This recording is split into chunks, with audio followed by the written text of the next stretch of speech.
Pierce Brosnan acaba de hacer un anuncio que nadie esperaba. A sus 71 años, el antiguo James Bond se prepara para lo peor. Su primera esposa falleció de cáncer de ovario a los 43 años.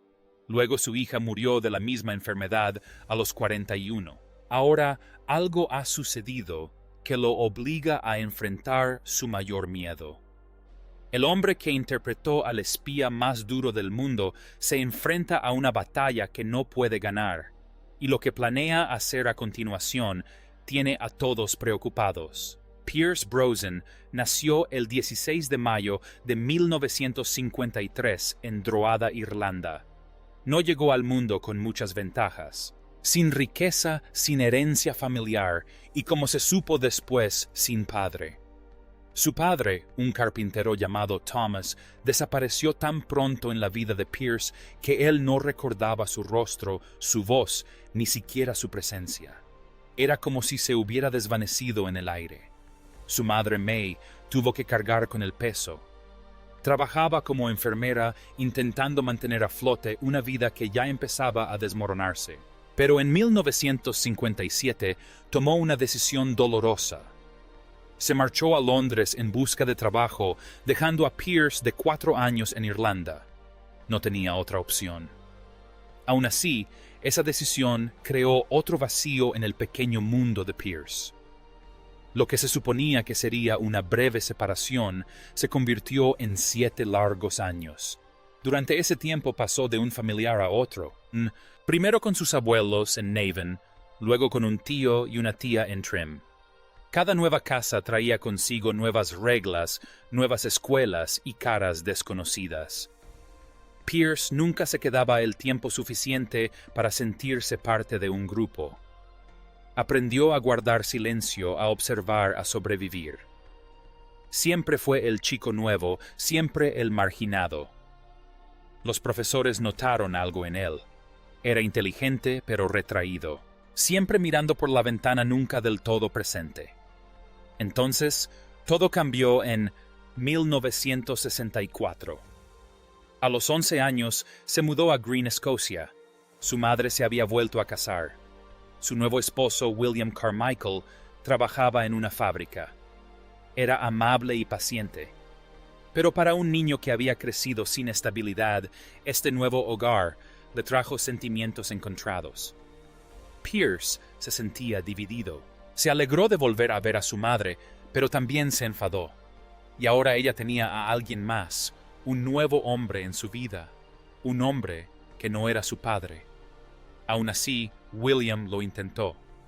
Le enseñó a Pierce cosas sencillas, a pescar, a arreglar cosas, a volver a confiar. Nunca lo presionó demasiado.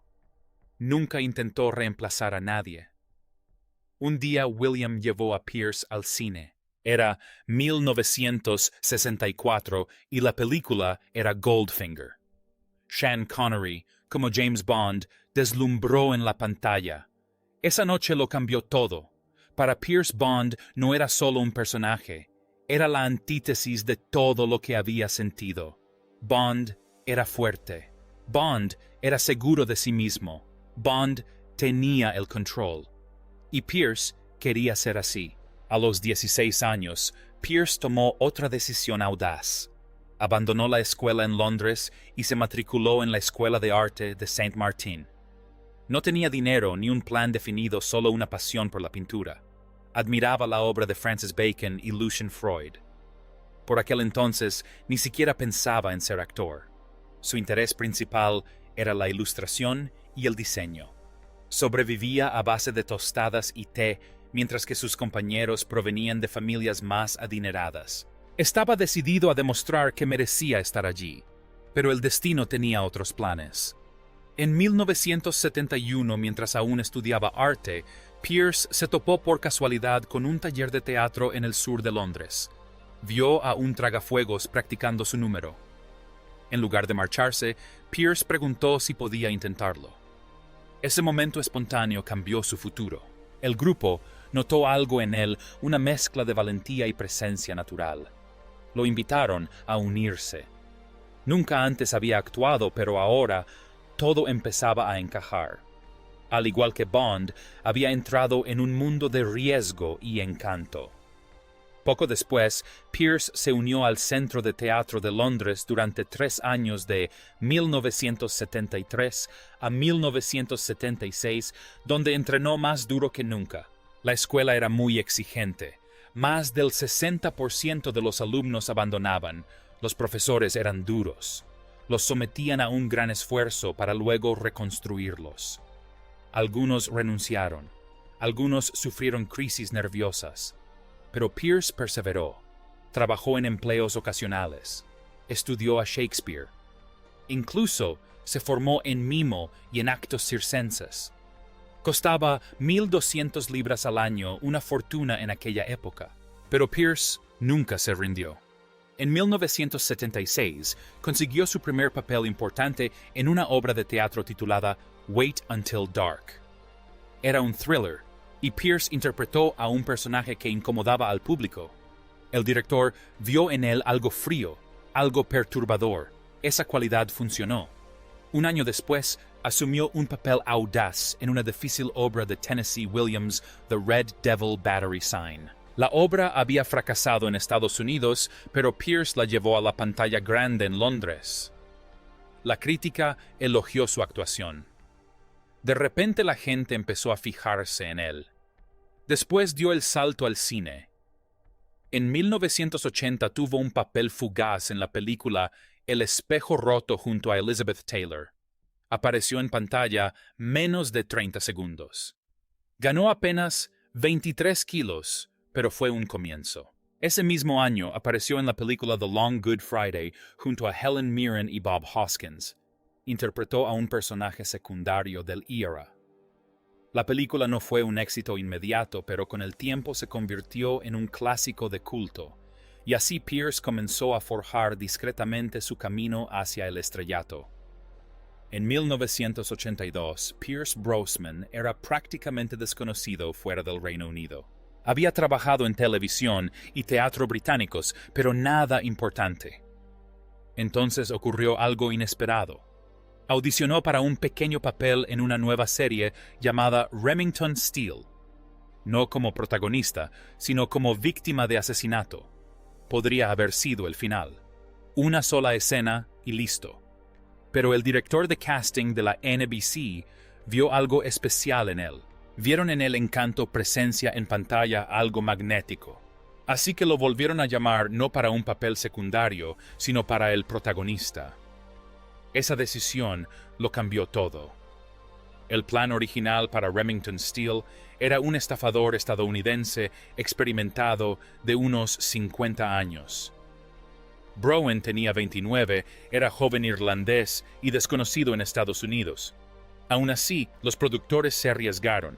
Más de 200 actores audicionaron, muchos de ellos estadounidenses muy conocidos. Browen consiguió el papel. Su acento irlandés casi le cuesta el puesto. Los ejecutivos temían que el público estadounidense no aceptara a un protagonista extranjero. Pero una vez que se metió en el personaje, se convirtió en Remington Steele. Elegante, sofisticado, misterioso, y el público lo adoró por ello. La serie se estrenó el 1 de octubre de 1982. Desde el principio fue un éxito rotundo. Se convirtió en la segunda serie nueva con mayor audiencia de NBC. Solo en su primer año, 15,6 millones de personas la sintonizaron cada semana. Pero no todo fue fácil. La serie fue cancelada tras su cuarta temporada en 1986. Los fans se enfurecieron. El estudio cambió de opinión. Regresó para una última temporada. El episodio final se emitió en febrero de 1987 y atrajo a casi 26 millones de espectadores. Un final con el que la mayoría de las series solo sueñan. En su apogeo, Remington Steele generaba para NBC más de $50 millones anuales solo en publicidad. Las ventas internacionales añadieron otros 200 millones. La serie se emitió en más de 80 países. Y algo extraño sucedió en Estados Unidos. Entre 1983 y 1987, las solicitudes de licencias de detective privado aumentaron un 340%. El personaje astuto y carismático de Broman claramente había calado hondo. Pero el éxito tuvo un precio. Tan solo 2 meses después del estreno de la serie, los críticos ya decían que Brosnan debería ser el próximo James Bond. En enero de 1983, Entertainment Weekly lo calificó como el actor más parecido a Bond desde Sean Connery. Apenas unos meses después, el productor de Bond, Albert Cubby Broccoli, se puso en contacto con él. Lo estaba observando y estaba interesado. Para 1984, la especulación se disparó. NBC aprovechó la oportunidad. Su campaña de marketing insinuaba la imagen de agente secreto de Brosnan. La revista TV Guide publicó una portada con él preguntándole al próximo 7. Incluso la viuda de Ian Fleming, Anne Fleming, declaró públicamente que Brosnan se veía y actuaba exactamente como su esposo había imaginado para Bond. Al mismo tiempo, Brosnan estaba recibiendo un gran reconocimiento de la crítica. Ese mismo año, fue nominado a un Globo de Oro por su papel en Nancy Astor. Era apenas su segundo papel importante en televisión. Competía con leyendas como Anthony Hopkins y John Gielgud. Aún así, Brosnan estuvo a punto de ganar. Fuentes de la industria afirman que perdió por tan solo 3 votos. Su actuación impresionó incluso a la verdadera familia Astor, que inicialmente se había opuesto a la serie. Sin embargo, su camino como Bond no iba a ser sencillo. La mayoría de la gente piensa que le ofrecieron el papel de Bond por primera vez en 1985. No es cierto. En realidad fue considerado para el papel en 1983 en Panorama para Matar. Roger Moore no estaba seguro de hacer otra película, y Brosnan estaba en la lista.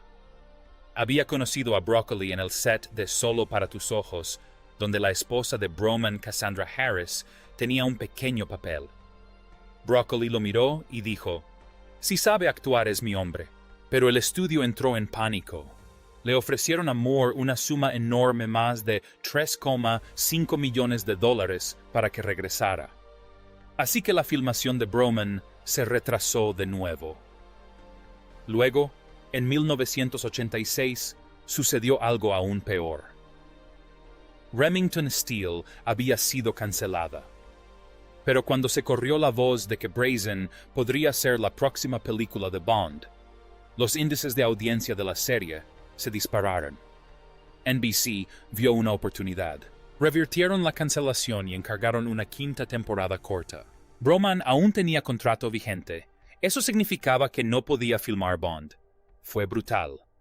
La atención que recibió por estar vinculado a Bond se usó en su contra. Estaba atrapado. Y mientras él terminaba la última temporada de Remington Steele, los productores de Bond siguieron adelante. Timothy Dalton obtuvo el papel. Ese momento lo cambió todo para Brosnan y para Bond. Dalton era amigo de Brosnan. Perder el papel le dolió, pero tuvo que disimularlo con una sonrisa.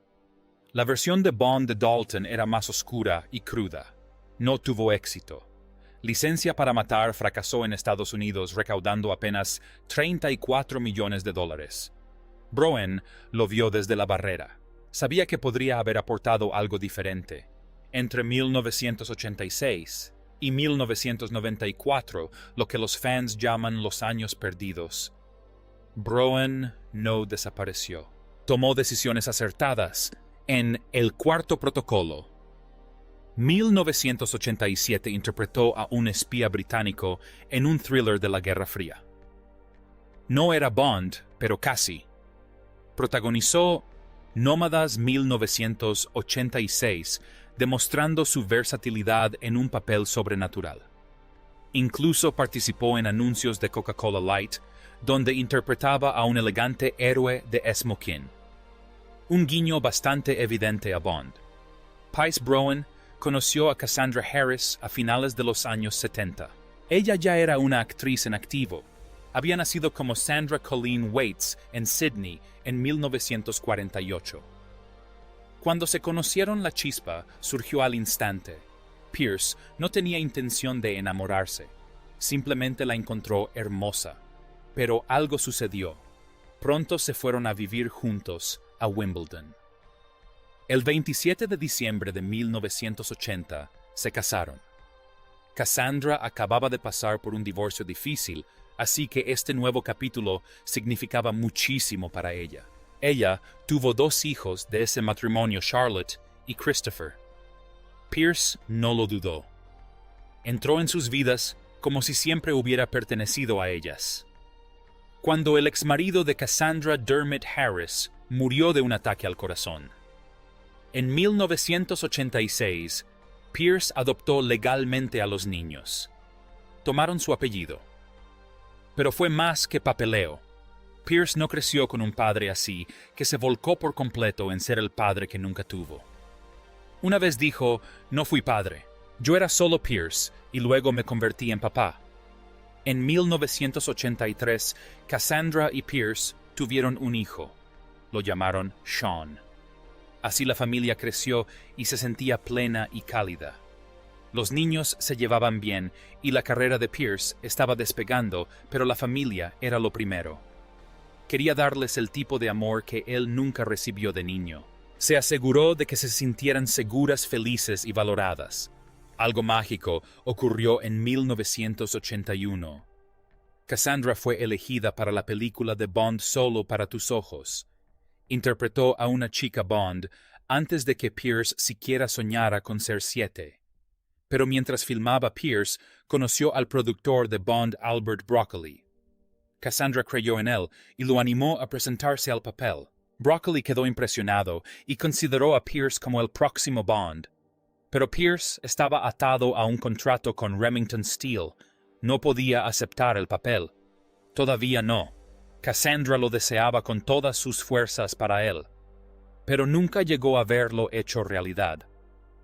En 1987, todo cambió. Mientras Pierce filmaba Los Engañadores en la India, Cassandra comenzó a sentirse muy mal. Volaron de regreso a Londres. La noticia fue terrible. Tenía cáncer de ovario. No era solo un pequeño bulto o algo fácil de tratar. Estaba por todas partes. El diagnóstico fue un golpe durísimo. Pierce dijo, desde el primer día tuvimos que luchar. Lo que siguió fueron 4 años brutales. Cassandra se sometió a 8 cirugías. Recibió quimioterapia durante 1 año y medio. Se le cayó el pelo. Su cuerpo se debilitó, pero ella se mantuvo fuerte. Cuestionaba cada tratamiento. Tomaba sus propias decisiones. Lo afrontó todo con valentía. Pierce la apoyó incondicionalmente. Se consideraba el silencioso, siempre presente, pero a menudo impotente. Su hijo Sean, un niño pequeño, a veces fingía ser el médico. Fue desgarrador. La madre de Cassandra había fallecido del mismo cáncer. No se trataba solo de mala suerte, era genético. Eso lo empeoró todo. Ahora también tenían que preocuparse por Charlotte. Pierce se convirtió en defensor de las pruebas precoces y la concienciación. Para Cassandra ya era demasiado tarde, pero él quería ayudar a otros. En diciembre de 1991 se le acabó el tiempo. Una noche, mientras yacían en la cama con Pierce sumido en el dolor, Cassandra susurró: «Por favor, cariño, no te preocupes. Es solo el final de una vida».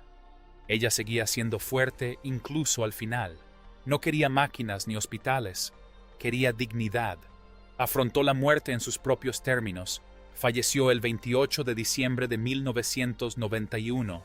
Tenía solo 43 años. Pierce y su hijo Christopher estaban con ella. Charlotte, que estaba en Londres estudiando actuación, hablaba por teléfono. Acababa de pasar la Navidad. Mientras otros celebraban, Pierce planeaba el funeral. Y entonces llegó el momento más difícil: decirle a Shah, de 8 años, que su madre había fallecido. De repente Pierce tuvo que criar solo a 3 hijos. Sean tenía 8 años, Christopher 19 y Charlotte 20. Dijo que era la primera vez que sentía un dolor profundo. Lo abrumaba, pero siguió adelante. Dijo, Cassandra lo convirtió en quien era. Ella siempre estará en cada fibra de mi ser, dijo más tarde. Pierce Brosnan finalmente fue elegido para interpretar a James Bond en 1994. Lo que lo hizo aún más personal fue su esposa Cassandra Harris. Ella misma había sido una chica Bond en Solo para tus ojos en 1981. Para entonces ya padecía cáncer y lo animó a intentar interpretar el papel de nuevo. Quería verlo convertirse en 7 antes de fallecer. Así que cuando finalmente lo consiguió, no fue solo una victoria. Fue una mezcla de desilusión y triunfo. Su debut en GoldenEye fue un momento decisivo. No solo para él, sino para toda la franquicia de Bond. La película ya había tenido varios directores y su presupuesto se había disparado a $60 millones. MGM estaba al borde de la bancarrota. Si hubiera fracasado, Bond habría terminado ahí mismo, pero GoldenEye recaudó $353 millones en todo el mundo. La escena de la persecución de tanques por San Petersburgo costó $8 millones.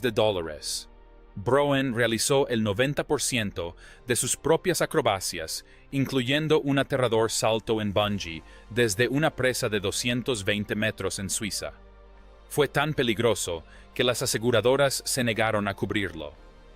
La película se estrenó exactamente 30 años después de la última película oficial de James Bond, protagonizada por Sean Connery, Diamantes para la Eternidad. No fue una película cualquiera, fue una resurrección. Y funcionó. Nintendo incluso creó el videojuego GoldenEye 7 gracias a ella. Ese juego revolucionó la industria y presentó a Bond a toda una nueva generación. El éxito no terminó ahí. Las siguientes 3 películas de Bond de Brosnan recaudaron un total de $1.238 millones. Pero esos triunfos vinieron acompañados de pérdidas personales. Cuando se estrenó, El Mañana Nunca Muere en 1997 aún estaba de luto por la muerte de Cassandra ocurrida 6 años antes. Canalizó ese dolor en el personaje. Una escena de persecución en Saigón costó $12 millones. Tuvieron que construir una calle vietnamita entera en Inglaterra solo para filmarla. El mundo no es suficiente. En 1999, Bond tuvo la secuencia inicial más larga de la saga, con 14 minutos. También contó con la primera villana principal femenina de Bond. Incluso recrearon una explosión real de un oleoducto con 120 galones de gasolina, creando una bola de fuego visible a 10 metros de distancia. Luego llegó Muere otro día en 2002. Celebraba el 40 aniversario de Bond y casi le cuesta la vida a Brosnan. Una acrobacia de parapente salió mal y fue arrastrado bajo el agua por olas de 9 metros. Terminó en el hospital con hipotermia. Esa misma película incluía un Aston Martin invisible de $300,000 y un enorme palacio de hielo ambientado en Islandia, construido con 1,000 toneladas de hielo. Pero Brosnan no solo triunfó en taquilla. Ganó el premio Saturn al mejor actor en 1996. Lo más sorprendente fue que superó a Sean Connery, nominada ese mismo año por La Roca. Fue la primera vez que un Bond en activo eclipsó a uno anterior. Incluso Steven Spielberg llamó a Brosnan después de GoldenEye para ofrecerle el papel de Indiana Jones. Brosnan lo rechazó para mantenerse fiel a Bond. Esa decisión probablemente le costó $50 millones, pero demostró su compromiso con el personaje. Todo parecía perfecto. Entonces llegó 2004. Estaba en las Bahamas filmando al atardecer. La vida le sonreía. Había protagonizado 4 películas de Bond que recaudaron $1.400 millones. Estaba en plena forma entrenando y presentando ideas para Bond 21. Entonces, a las 14:47 sonó su teléfono. Los productores lo despidieron. Sin previo aviso, sin explicación. La llamada duró 47 segundos. Fuiste un gran James Bond. Muchas gracias. Adiós. Y eso fue todo. Lo que lo hizo aún más frío fue el éxito que habían tenido sus películas. Muere. Otro día había recaudado $431,9 millones, la mayor cantidad para una película de Bond hasta ese momento. Pero los productores ya habían decidido que querían un Bond más joven. Esperaron a que estuviera solo y vulnerable para darle el golpe final. En solo 3 días, todo cambió. 3 contratos cinematográficos se esfumaron.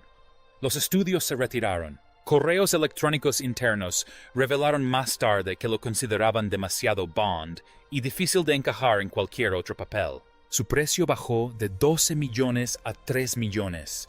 Tuvo que despedir a 12 empleados. Cayó en una profunda depresión. Sus hijos lo vieron llorar cuando se estrenó el tráiler de Casino Royale. Ese momento lo afectó profundamente. Le habían entregado su papel sin siquiera despedirse.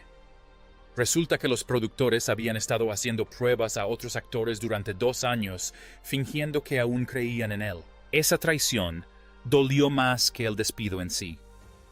Pero algo más sucedió en 1994, apenas unos meses antes de convertirse oficialmente en Bond. Algo inesperado ocurrió. El 8 de abril, a las 7:30 de la tarde, en una fiesta en la playa de Cabo San Lucas, conoció a Keely Shea Smith. Ella era periodista y congeniaron de inmediato. A ella no le impresionaba la fama. Le gustaba cómo era él, no lo que hacía. Hablaban hasta las 2 de la madrugada. En 3 semanas, él la llevó en avión para que conociera a sus hijos. 6 meses después, ella se mudó con él. Su conexión era real. Y años más tarde, esa relación se convirtió en lo único con lo que podía contar cuando todo lo demás se derrumbaba. En 2001, se casaron en Irlanda. La ceremonia costó $2. La ceremonia tuvo lugar en la abadía de Ballintubber, una iglesia con casi 800 años de historia. La lista de invitados era reducida a apenas 100 personas, entre ellas Judi Dench y Liam Neeson. Broen lució una falda escocesa tradicional irlandesa. Lloró al ver a Keely caminar hacia el altar. Charlotte Broen falleció en 2013 a los 41 años, pero su muerte no fue solo una tragedia. Era la tercera vez que esta misma pesadilla se repetía en la misma familia. Su abuela había fallecido de cáncer de ovario. También su madre, Cassandra Harris, a los 43 años. Y ahora Charlotte. Era 2 años menor que su madre cuando la enfermedad le arrebató la vida. Charlotte luchó con valentía. Durante 3 años combatió el cáncer que crecía silenciosamente en su interior. El cáncer de ovario es conocido como el asesino silencioso por una buena razón. Cuando se detecta, suele ser demasiado tarde. De hecho, al 75% de las mujeres se les diagnostica en etapas avanzadas cuando las probabilidades de supervivencia se reducen del 90% a tan solo un 20% o 30%. Charlotte nació en 1971. Perdió a su padre biológico Dermot Harris y fue adoptada por Pierce Brosnan en 1986. Le dio su nombre, su amor y un lugar en su corazón. Pero ningún amor podía detener la maldición genética que ya se había cobrado la vida de 2 generaciones. Para Pierce, no se trataba solo de perder a su hija. Se trataba de ver cómo la historia se repetía de la peor manera posible. En 1991 perdió a su esposa Cassandra a causa de la misma enfermedad. Ella se sometió a 8 cirugías y 18 meses de quimioterapia. Él lo describió como una experiencia que le cambió la vida ver a alguien a quien ama desvanecerse así poco a poco. Te transforma por completo. Dijo, estás lidiando con la muerte. Todo cambia. 22 años después, le sucedió lo mismo a Charlotte. En la gala benéfica Stand Up to Cancer de 2014, Pierce subió al escenario y se desahogó por completo. Dijo, sostuve la mano generosa, fuerte y hermosa de mi primera esposa Cassie cuando el cáncer de ovario le arrebató la vida demasiado pronto. y el año pasado sostuve la mano de mi divertida y maravillosa hija Charlotte antes de que ella también muriera de esta terrible enfermedad hereditaria. No se trataba solo de un dolor reciente. Fue como revivir el trauma. Profundo, oscuro y familiar. Bron Royans, uno de los amigos más cercanos de Pierce, lo expresó a la perfección. La enfermedad de Charlotte trajo consigo una oscuridad. Pierce estaba reviviendo toda la pesadilla. Había encontrado el amor de nuevo. Se había casado con Keely Shea Smith en 2001 y había formado una nueva familia con 2 hijos, Dylan y Paris. Pero cuando Charlotte enfermó, todo volvió a atormentarlo. Cada recuerdo, cada momento de impotencia. Estaba completamente devastado, dijo Roiland. Pero incluso en medio de todo ese dolor, Healy lo apoyó, dándole fuerzas para seguir adelante. Y entonces llegó el giro más cruel. Charlotte se casó.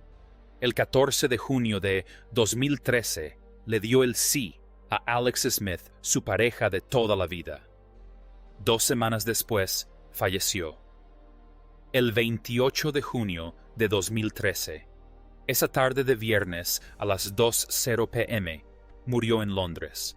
Estaba rodeada de Alex, sus 2 hijos, Isabella de 15 años y Lucas de 8, y sus hermanos Christopher y Shay. Había nacido en Londres. Allí estudió interpretación y allí terminó su vida. Pais emitió un breve comunicado tras su fallecimiento. Charlotte luchó contra el cáncer con gracia y humanidad, valentía y dignidad. Su fortaleza era asombrosa.